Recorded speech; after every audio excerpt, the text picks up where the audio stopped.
हुगली नदी पर बना कोलकाता और हावड़ा को जोड़ने वाला ब्रिज हावड़ा ब्रिज एक ऐसा अद्भुत ब्रिज है जिसमें ना तो कोई बीच में पिलर है और ना ही इसमें कोई नट बोल्ट लगा है। आखिर क्यों ठीक 12 बजे इस ब्रिज को बंद कर दिया जाता है? और इस ब्रिज के नाम में भी रहस्य है। दरअसल इस ब्रिज का असल नाम तो कुछ और ही है, लेकिन लोग इसे हावड़ा ब्रिज कहकर बुलाते हैं। कहा जाता है कि इस ब्रिज की एक चाबी भी है जो आज भी अंग्रेजों ने भारत को नहीं दी है। जी हाँ, हावड़ा ब्रिज को लेकर ऐसे कई किस्से और कहानियां फेमस हैं जिनके पीछे का सच खुद हावड़ा में रहने वाले लोगों को भी नहीं पता। वैसे अगर आप इन कहानियों के पीछे का सच जानना चाहते हैं तो बने रहिए हमारे आज के इस वीडियो के अंत तक, क्योंकि आज हम हावड़ा ब्रिज से जुड़े रहस्यों से पर्दा उठाने वाले हैं जो आपको भी हैरान कर सकते हैं। इसलिए दोस्तों, वीडियो में हम आगे बढ़े उससे पहले नए व्यूअर्स चैनल को सब्सक्राइब करके बेल आइकन को प्रेस कर दें ताकि हमारी आने वाली वीडियोस की नोटिफिकेशन आपको मिलते रहे। और अगर आप हमारी ये वीडियो फेसबुक पर देख रहे हैं तो हमारे पेज को फॉलो जरूर कर लें। तो चलिए शुरू करते हैं। दोस्तों, अगर आप भारतवासी हैं और अगर आप गांव कस्बे में निवास करते हैं या अपने दादी नानी के मुंह से कहानियां सुनी हैं, तो ये बात भी आपने कभी न कभी सुनी होगी कि जब भी कोई बड़ा बांध या बड़ा ब्रिज बनता है या कोई तालाब खोदा जाता है तो मानव बलि मांगती है। कहावत है कि जब भी कुछ बड़ा बनता है तो सैक्रिफाइस करना पड़ता है, यानी कुछ लोगों को अपनी जान गंवानी पड़ती है, जिसके बाद से ही तैयार की गई चीज मजबूती के साथ खड़ी रहती है। दोस्तों, हावड़ा ब्रिज को लेकर भी यही बात कही जाती है। लोगों द्वारा ये कहानी प्रचलित है कि हावड़ा ब्रिज जैसे बड़े ब्रिज को तैयार करते समय कईयों की बलि दी गई थी। लेकिन हम आपको बता दें कि यह सिर्फ और सिर्फ एक अफवाह भर है। किसी भी कंस्ट्रक्शन में काम को करने के बाद बलि देना महज एक किंवदंती है। आपको ये बात पता होनी चाहिए कि किसी भी देश की सरकार ऐसी गलत चीजों को कभी भी प्रमोट नहीं कर सकती। 75 सालों से कोलकाता की पहचान रहा हावड़ा ब्रिज वर्ल्ड वॉर का भी गवाह रहा है। इस ब्रिज ने जहां सेकेंड वर्ल्ड वॉर के दौरान बमबारी झेली है, वहीं इसने भारत को विकसित होते हुए भी देखा है। दोस्तों, हावड़ा ब्रिज के इतिहास को जानने के लिए हमें उस समय के इतिहास को खंगालना होगा जब उसे तैयार किया जा रहा था। लेकिन उससे पहले हम ये जानेंगे कि क्यों इस ब्रिज को 12 बजे बंद कर दिया जाता है। दरअसल जिन इंजीनियरों ने इस ब्रिज को बनाकर तैयार किया, उन्होंने उसे 12 बजे बंद करने की बात कही थी। ऐसा कहा जाता है कि उन्होंने साफ ये चेतावनी दी थी कि इस ब्रिज को ठीक 12 बजे बंद कर देना, वरना यह ब्रिज गिर जाएगा। लेकिन इस बात की किसी को खबर नहीं है कि इसे दिन के 12 बजे बंद करना या रात के 12 बजे। यही वजह है कि जब भी घड़ी में 12 बजता है तो हावड़ा ब्रिज को कुछ देर के लिए बंद कर दिया जाता है।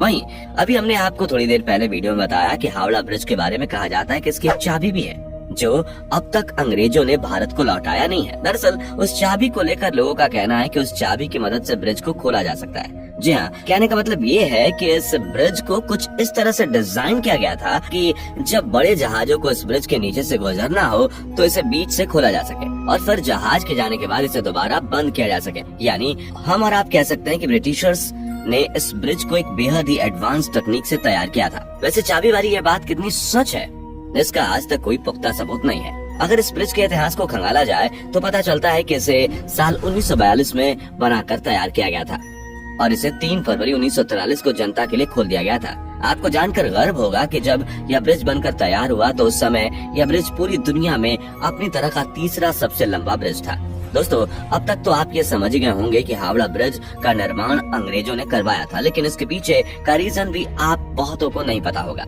दरअसल उस समय कोलकाता और हावड़ा के बीच हुगली नदी पर कोई भी ब्रिज नहीं हुआ करता था। लोग एक से दूसरी ओर आवागमन के लिए नावों का इस्तेमाल किया करते थे। लेकिन साल 1871 में हावड़ा ब्रिज एक्ट पास होने के बाद साल 1874 में हुगली नदी के ऊपर 22 लाख रुपए लागत से एक पीपे का पुल तैयार कराया गया। हालांकि साल 1906 में जब हावड़ा स्टेशन बना तो इस पुल पर लोगों की आवाजाही बंद हो गई। लोगों को किसी प्रकार का खतरा न हो, इसलिए इस पुल को हटाकर यहाँ एक फ्लोटिंग पुल बनाने का डिसीजन लिया गया। लेकिन दोस्तों, उसी वक्त फर्स्ट वर्ल्ड वॉर छिड़ गई, जिस वजह से फ्लोटिंग पुल बनाने का काम शुरू नहीं किया गया। लेकिन साल 1922 में न्यू हावड़ा ब्रिज कमीशन का गठन करने के बाद Braithwaite Burn and Jessop construction company को इस ब्रिज को बनाने का काम या यूं कहे टेंडर दिया गया। आपको जानकर आश्चर्य होगा कि इस पुल के नीचे आपको एक भी पिलर देखने को नहीं मिलेगा। ऐसे में ये सोचने वाली बात है कि बिना पिलर के आखिर ये कैसे ये ब्रिज इतने सालों से पानी के नीचे खड़ा है।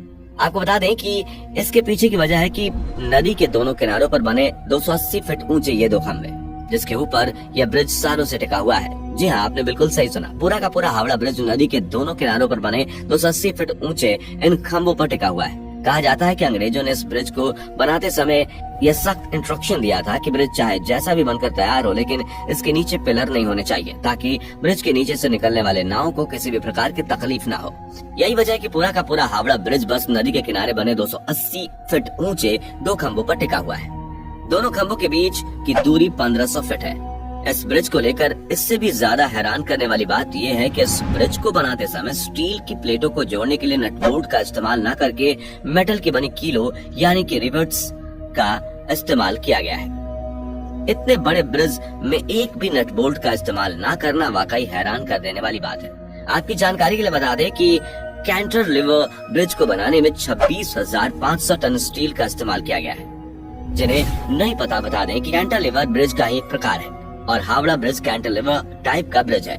उस समय हावड़ा ब्रिज को तैयार करने में लगने वाले 26,500 टन स्टील में से कुल 23,500 टन स्टील की सप्लाई खुद टाटा स्टील ने की थी।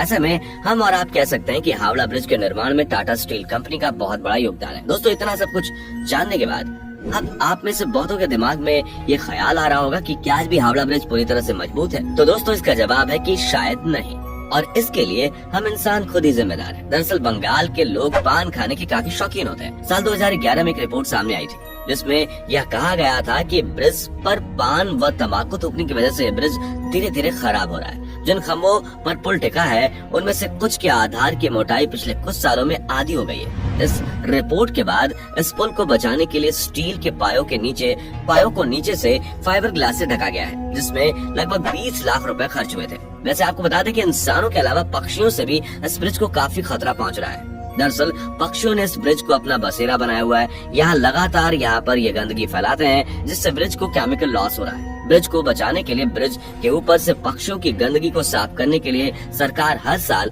5 लाख रुपए खर्च करती है। वहीं ब्रिज को जंग से बचाने के लिए इसे समय समय पर पेंट भी किया जाता है। इस पूरे ब्रिज को पेंट करने में 65 लाख रुपए का खर्च आता है। वैसे आप यह भी बात जानकर हैरान रह जाओगे कि हावड़ा ब्रिज दुनिया का एकमात्र ऐसा ब्रिज है जिसका अब तक उद्घाटन नहीं किया गया है। जी हाँ, दरअसल जब ये ब्रिज बनकर तैयार हुआ था उस समय सेकेंड वर्ल्ड वॉर चल रहा था। चारों तरफ तबाही का मंजर था, इसलिए उस वक्त यह फैसला किया गया कि इस ब्रिज को बिना किसी उद्घाटन समारोह के ही चालू कर दिया जाए। उस समय ऐसा किया भी गया। इससे बिना उद्घाटन के ही लोगों के लिए खोल दिया गया। दोस्तों, हावड़ा ब्रिज न सिर्फ उस समय बल्कि आज भी पूरे भारत की शान है। वैसे आपको बता दें कि इस पुल पर सेकेंड वर्ल्ड वॉर के समय बमबारी भी की गई थी, लेकिन इस ब्रिज को इससे कोई भी नुकसान नहीं पहुंचा था और यह आज भी पूरे गर्व से हुगली नदी पर खड़ा है। अगर बात करें इस पुल के नाम की, तो आपकी जानकारी के लिए बता दें कि 14 जून साल 1965 को गुरु रविंद्रनाथ टैगोर के नाम पर इसका नाम रविंद्र सेतु कर दिया गया, लेकिन लोगों के बीच आज भी यह हावड़ा ब्रिज के नाम से ही फेमस है। दोस्तों, वैसे जाते जाते आपको ये बता दें कि हावड़ा ब्रिज को बनकर तैयार करने में कुल 2.2 मिलियन रुपयों की लागत आई थी। इस ब्रिज की कुल लंबाई 1528 फीट है और इसकी चौड़ाई 62 फीट है। दोस्तों, ये